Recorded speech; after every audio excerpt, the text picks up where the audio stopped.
Ketika seorang lelaki sakit dan tidak mampu untuk memposisikan dirinya sebagaimana seharusnya, maka dia itu akan lebih temperamental. Contoh, untuk kasus ngadek wong lanang sakit begini itu ada.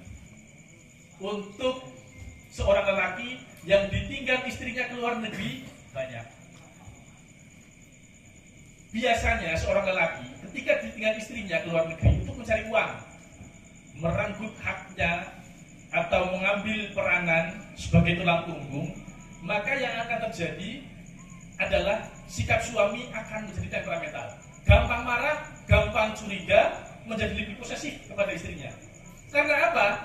Karena itu adalah perubahan psikologis yang normal. Seseorang yang terenggut, diambil posisinya sebagai seorang suami, terus ijik-ijik kon ngomong anak, kon ngomong bocah, kon ubah-ubah, dia itu punya jiwa untuk tetap menunjukkan kelelakiannya. Nyongki tetap wong lanang, nyongki dihormati. Arijo lupamu alam bisa. Tapi pada keadaannya dia itu tidak seperti itu. Maka apa? Untuk menutupi kelemahannya, dia akan lebih mudah marah. Mulanya bilang-bilang, wong lanang ditinggal si wedok luar negeri, akhirnya apa? Ribut banget pun. Si dia mereka kurang kelon, maaf ya. Iya. Orang serah lo, pakai lo. Yang kedua ya karena posisinya diambil. Kalau sampai sini ya, maka seorang istri yang memang jauh dari suaminya, keduanya itu harus lebih bisa bersabar. Seorang istri seperti Mbak Gini mungkin pernah mengalami, wis lagi meriang, orang sang apa-apa, orang sang boleh duit, besi kober, ngomai. Nah itu yang dialami oleh Ibu Siti Rohmah.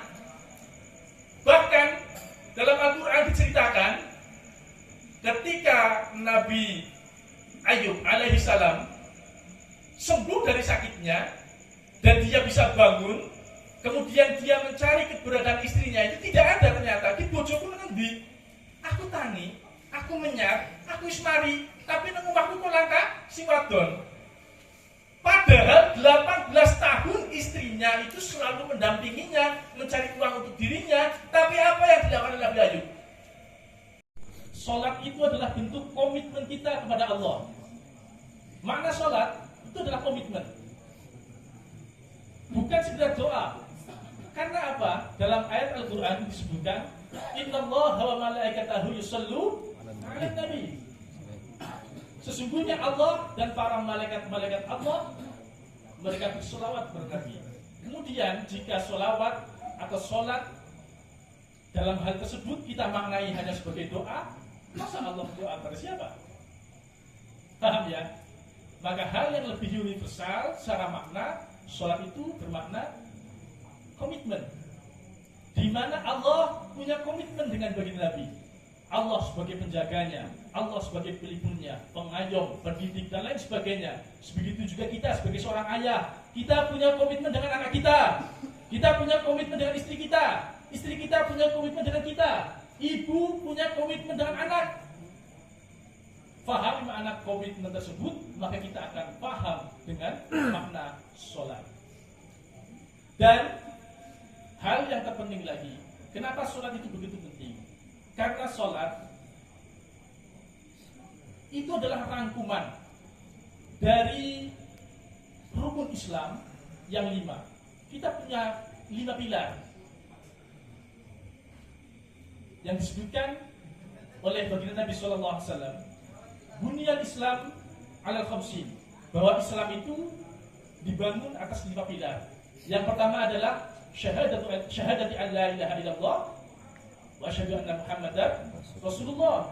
Kemudian yang kedua, wa iqamis shalah wa ita'iz zakah wa shaum Ramadan wal hajj ila Baitul Haram. Man istata'a ilaihi sabila. 5 hal yang harus kita tahu. Yang pertama adalah syahadat. Syahadatain asyhadu an la ilaha illallah wa asyhadu anna Muhammadar Rasulullah. Lalu bagaimana kita memaknai syahadat ini? Syahadat itu adalah persaksian. Kita bersaksi bahwa tidak ada Tuhan selain Allah. Dan Muhammad adalah utusan Allah. Yang menjadi pertanyaan saya, apa jenengan pada melu menangi Gusti Allah gawe langit karo bumi? Orang bok, jenengan menangi ora Gusti Allah gawe malaikat? Mboten menangi, tapi kenapa Anda sekalian dikatakan orang yang bersaksi? Kira-kira apa jajal sing bisa semau ngene kok balik kasih boleh? Nyopet takon tapi marah banyak ngisi-ngisi nama si takon itu harus mau. Dalam dunia kriminal